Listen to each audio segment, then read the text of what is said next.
এটা সত্যি পাথব্রেকিং ছবি, কারণ স্পোর্টস নিয়ে এর আগে বোধহয় উইন্ডো খুব একটা কাজ করেনি। তো এটা আমাদের কাছে একটা ইউনিক এক্সপিরিয়েন্স যে দাবা নিয়ে ছবি এর আগে সত্যজিৎ রায় করেছিলেন, কিন্তু সেটা একটা অন্য কনটেক্সটে, কিন্তু একজন গ্র্যান্ড মাস্টারের লাইফ নিয়ে ইন্সপায়ার্ড হয়ে এই ছবিটা। মানে একটা দারুণ গল্প বলবে, বাচ্চাদের জন্য বড় হয়ে ওঠার গল্প, একটা ইন্সপিরেশনাল স্টোরি, একটা মা ছেলের গল্প, স্বামী স্ত্রীর গল্প, অনেকগুলো জার্নি আছে, বাবা ছেলের গল্প, দাদু নাতির গল্প, তো অনেকগুলো জার্নি এই ছবিতে দেখানো হবে। এবং আই থিঙ্ক মানে কাস্টিংটাও একটা অসাধারণ কাস্টিং হয়েছে, এবং অনেকদিন পরে চিরঞ্জিত দা, শঙ্কর দা, কৌশিক সেন, টিটো দা এবং আমাদের বিশ্বনাথ, সংঘশ্রী দারুণ কাজ করেছে সবাই। তো I am very proud of the film, মানে আমি নিজে খুব ভালো ফিল করছি, এবং দুটো বাচ্চাও দারুণ কাজ করেছে। এবং আমি চাইবো যে প্রত্যেকের এই ছবিটা নিশ্চয়ই একটা অন্য হাইটে যাক, এবং he has really work hard for this film. আর উইন্ডোজ তো সবসময় একটা আলাদা ডিফারেন্স করে, মানে আমাদের শিবু এবং নন্দিতাদের, তারা অ্যাজ গুড অ্যাজ, মানে একদম যতটাই ভালো ডিরেক্টর ততটাই ভালো প্রডিউসার্স, এবং এই ছবিটা নিশ্চয়ই আবার মে ম্যাজিক করবে। রাহুল ট্রেলারটা ভালো হয়েছে, খুব সুন্দর হয়েছে। আর একটু ব্রাইট যখন দেখবো আমরা, এখানে আলোটা কম ছিল, তাহলে আরও ভালো লাগে। খুব স্পিডি হয়েছে, ভালো হয়েছে। জীবনে দাবার মতন একটা সাবজেক্ট নিয়ে প্রথম কাজ বাংলায়, কি বলবো? মানে এখানে তুমি এটা আমি আগেই তো বলেছিলাম, এটা খুব ডিফিকাল্ট সাবজেক্ট হবে যদি না সোশ্যাল স্টোরিটা খুব স্ট্রং হয়।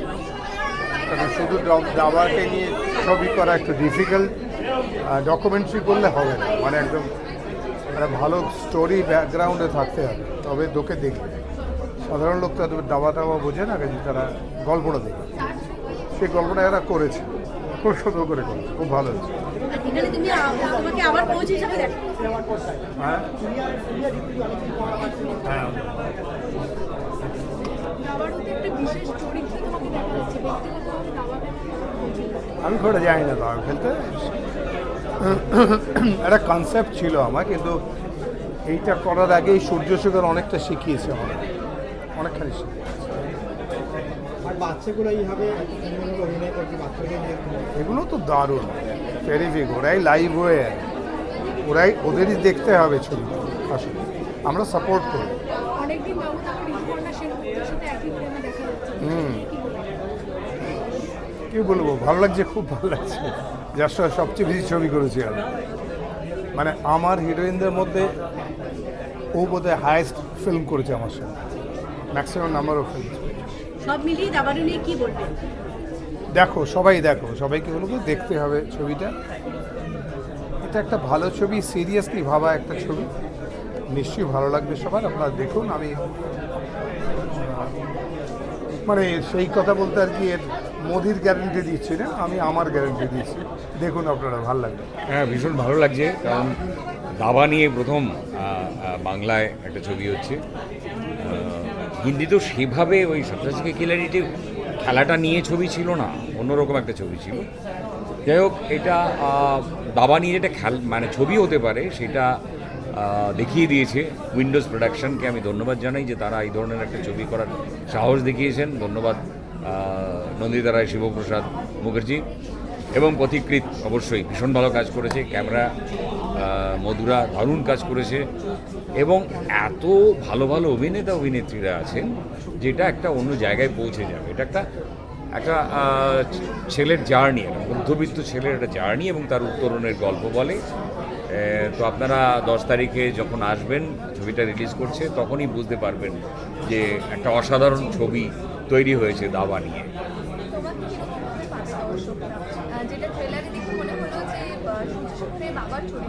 হ্যাঁ,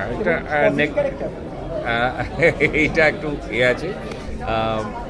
অবশ্যই প্রথমে নেগেটিভ, কারণ সে প্রশ্ন করে কোচকে যে ফুটবল ক্রিকেট খেললে চাকরি হয়, আর কটা টাকার জন্য আমার ছেলেকে আপনি দাবা খেলাচ্ছেন, দিল্লি নিয়ে ঘুরছেন। এই মানুষটারও একটা উত্তরণের জায়গা আছে, সেটা দেখতে হবে ছবিতে। অবশ্যই বুঝতে গেলে ছবিটা দেখতে হবে। আপনারা 10 তারিখে আসুন, ভালো লাগবে ছবিটা দেখে হলে। মানে আমার চরিত্রটার কথা বলছো, মানে ওইটা রহস্যই থাক, কারণ তুমি জানো যে একটা মানুষের জার্নি যখন হয়, সেই জার্নিতে সবাই নানানভাবে কন্ট্রিবিউট করে, যারা পজিটিভলি কন্ট্রিবিউট করে সে কন্ট্রিবিউশনও আছে, আবার কিছু কিছু মানুষ যারা নেগেটিভলি কন্ট্রিবিউট করে, তো কিন্তু সেটাও কন্ট্রিবিউশন। সেই মানুষটাকে একটা তুমি মানে তোমরা নিজেদের কথা বলি বুঝতে পারবে, সবসময় তোমার জীবনে পজিটিভ মানুষ আসেনি, কিছু নেগেটিভ মানুষও তোমাদের জীবনে এসেছে, এবং যখন তোমার একটা বয়স হয়েছে তখন তুমি বুঝতে পেরেছো যে ওই নেগেটিভিটিটারও দরকার ছিল। আর এই হয়তো সূর্যর জীবনে সেরকম একটা নেগেটিভ মানুষের দরকার ছিল। কাজটা একসঙ্গে কাজ করা হ্যাঁ, এইটা আমার খুব ভালো লেগেছে। আই অলওয়েজ এনজয় যে স্ট্রং একটা কাস্ট হলে সেটা সবসময় ভাল লাগে, খুব চ্যালেঞ্জিং হয়। যদিও আমার ইন্টারাকশনটা মূলত সূর্যশেখরের যে ছোটোবেলার যে ছেলেটি, সে ছেলেটি খুব মিষ্টি, খুব ভালো ছেলে। ওর সঙ্গে ছিল ঋতুর সঙ্গে ছিল, চিরঞ্জিতদার সঙ্গে ছিল, আমি খুব এনজয় করেছি। তো তখন মনে হচ্ছিল যে জাস্ট মানে অ্যাবসলিউটলি সিলি বলছে কি কেউ পড়বে না, বাট দেন হঠাৎ একদিন আউট অফ দ্য ব্লু শিবুদার ফোন এলো যে তোমার লাইফে আমি একটা সিনেমা করতে চাই, তুমি একবার এসে তুমি তোমার লাইফ মানে তোমার ছোটোবেলার স্টোরিটা বলো। তো 2 জানুয়ারি 2021 সেই দিনকে আমি যাই, ডেটটা ভালো করে মনে আছে কারণ তার পরের দিন আরই আমার মেয়ের জন্ম হয় আর কি। তো প্রথম যখন স্টোরিটা বললাম উনি বললেন যে হ্যাঁ এটার থেকে আমি একটা সিনেমা করতে চাই, এবং শুধু এই ছোটোবেলার থেকে গ্র্যান্ডমাস্টার হওয়ার কিছু moments, not entire thing, but একটা ইন্সপায়ার্ড বাই ফিল্ম হবে।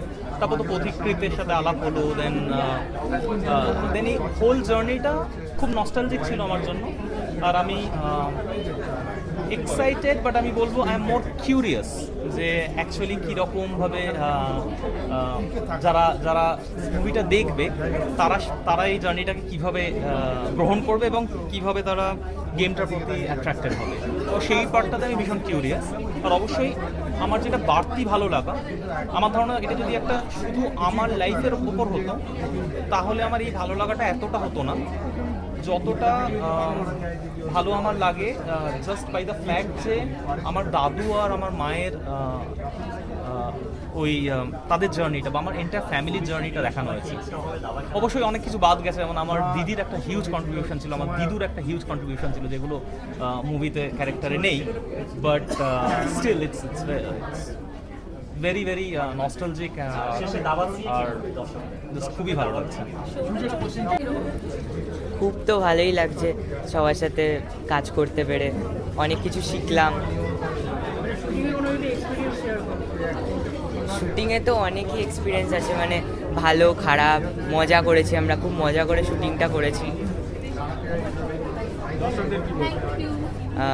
দর্শকদের বলতে চাই আশা করি সিনেমাটা আপনাদের খুব ভালো লাগবে, খুব ভালো হবে। 10th মে আপনারা সবাই হলে এসে দেখুন। পাশে